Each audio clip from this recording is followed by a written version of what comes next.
Yapaka et le Ligueur vous présentent Être parent c'est, un podcast qui donne la parole aux parents.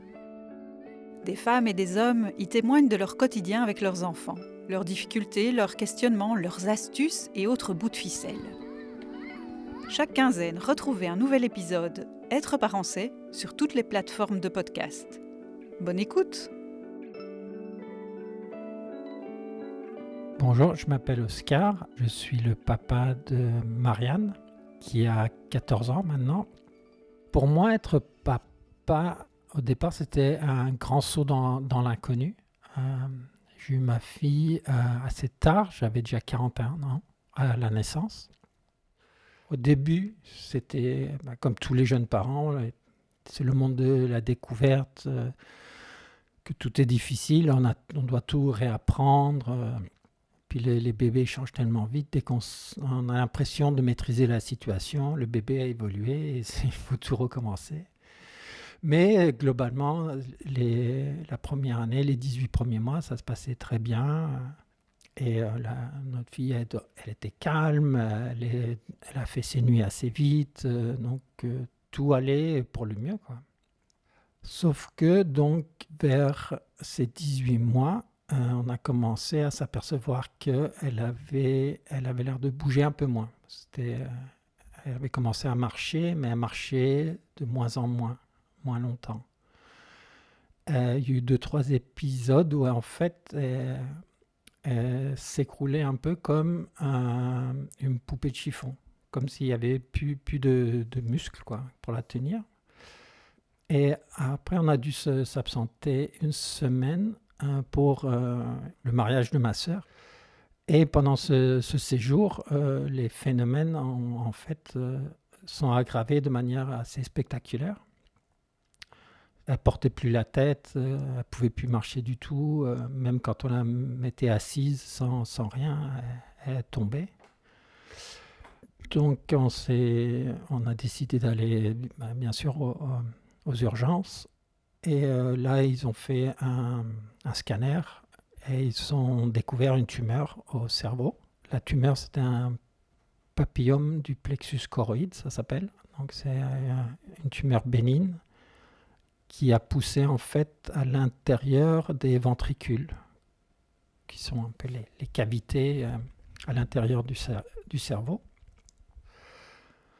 C'est le ciel qui nous tombe sur la tête, quoi. On savait qu'il y avait quelque chose qui n'allait pas, mais on ne pouvait même pas s'imaginer que c'était aussi grave. Et tout de suite, on projette toutes les peurs des conséquences possibles quand on annonce tumeur au cerveau. Quelles vont être les séquelles, etc. Est-ce que elle va avoir une vie normale, un développement normal? Je ne sais pas, on était vraiment abasourdis, quoi. Sur le coup, je ne sais pas si on a... Enfin, en tout cas pour moi, si j'ai bien assimilé. On s'est assez vite mis en mode pratique opérationnelle. Comment on va fonctionner, comment on s'organise. Et très vite, la décision, c'était jamais laisser notre fille seule à l'hôpital. Donc toujours un des deux présent à l'hôpital. Un jour de off pour l'un pendant que l'autre est à l'hôpital et inversement. Je ne vais pas rentrer dans les détails, elle a subi plusieurs interventions au cerveau pour notamment mettre des drains pour réguler la circulation dans le cerveau du liquide céphalo-rachidien. Parce qu'on pensait qu'une fois ça s'était passé, le neurochirurgien disait que c'était bien. Mais en fait, très vite, elle a commencé à souffrir de hydrocéphalie, c'est-à-dire que la pression intracrânienne était trop forte pour elle. Donc c'était déréglé dans son cerveau suite à l'opération. Elle a des maux de tête terribles, donc elle souffre beaucoup. Donc c'est très dur aussi de voir son enfant souffrir et gérer ces émotions-là, ce que j'ai jamais réussi en fait. Là, on s'est retrouvé dans un moment d'incertitude parce qu'on ne savait pas. On pensait en être sorti et en fait, on replongeait dedans. Enfin, je me sens impuissant. Et ça, c'est terrible en tant que parent de faire face à ça.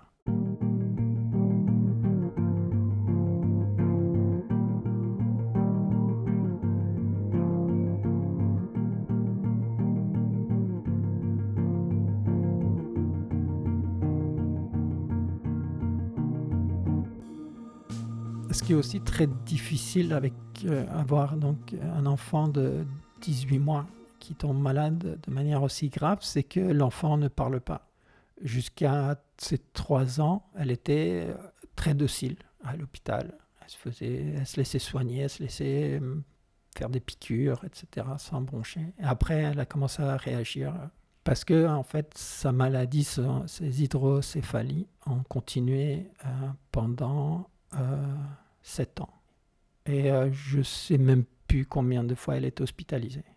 Ça peut être 40 ou 50 fois sur ces 7 ans. Oui, ce qui est très dur, c'est que l'enfant ne parle pas. C'est que vers ses 7 ans, je crois plus, qu'elle a commencé à parler et que nous aussi avons commencé à lui parler. Parce que pour elle, elle avait grandi avec ça. C'est quand elle a commencé à sortir des phrases « je suis mal barre », quand elle sentait les crises qui arrivaient. Et je suis foutu, des choses comme ça. J'ai senti qu'il y avait quelque chose qui n'allait pas et je me suis rendu compte qu'en fait, on avait oublié de poser la question qu'est-ce que ça signifiait pour elle aller à l'hôpital. Et elle a eu du mal à en parler.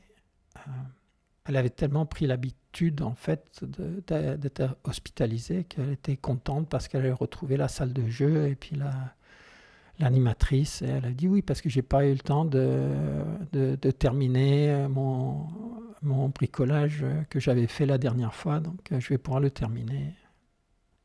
Après, pour nous au quotidien, c'était une angoisse perpétuelle en fait. C'est-à-dire que quand je voyais le numéro de l'école qui s'affichait sur le téléphone, j'avais le cœur qui s'arrêtait.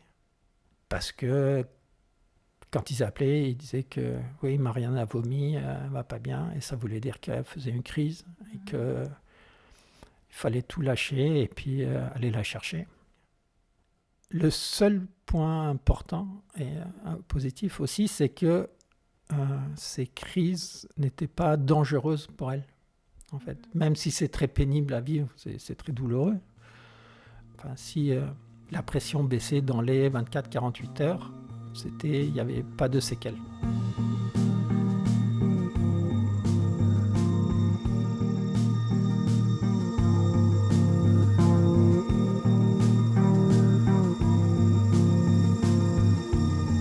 Ce qui nous a aidé quand elle était hospitalisée, c'est que très vite, en fait, on a compris comment fonctionne un hôpital. Et du coup, ça nous a permis de ne pas aller à contre-courant ou s'énerver outre mesure. C'est apprendre que dans un hôpital, la première chose à faire, c'est attendre. C'est bête à dire, mais il faut attendre. Dès qu'on dit qu'il y a un chirurgien qui doit passer, mais on pense que ça va être dans la demi-heure ou dans l'heure. Ben non, ça va être dans les 2, 3, 4 heures. Une fois qu'on sait ça, on sait que ça va être long. Et on ne s'énerve plus. On a appris à connaître les infirmières, on a appris à connaître le rythme des infirmières, parce que ça, c'est très important aussi, je crois. Donc, nous, on organisait aussi notre vie en fonction de ça. Et du coup, ça se passait très bien avec les infirmières. Comme on allait tellement souvent, c'était tout juste si on ne faisait pas la bise aux infirmières en arrivant. C'était un peu triste à dire, mais c'est ça. Donc ça, c'était important, vraiment essayer de avoir de très bons liens avec le personnel soignant. Maintenant, ma relation avec elle, c'est une relation de confiance. Ça, je suis assez content d'avoir établir ça avec elle. On essaye de parler un maximum avec elle par rapport à son passé et ses maladies actuelles.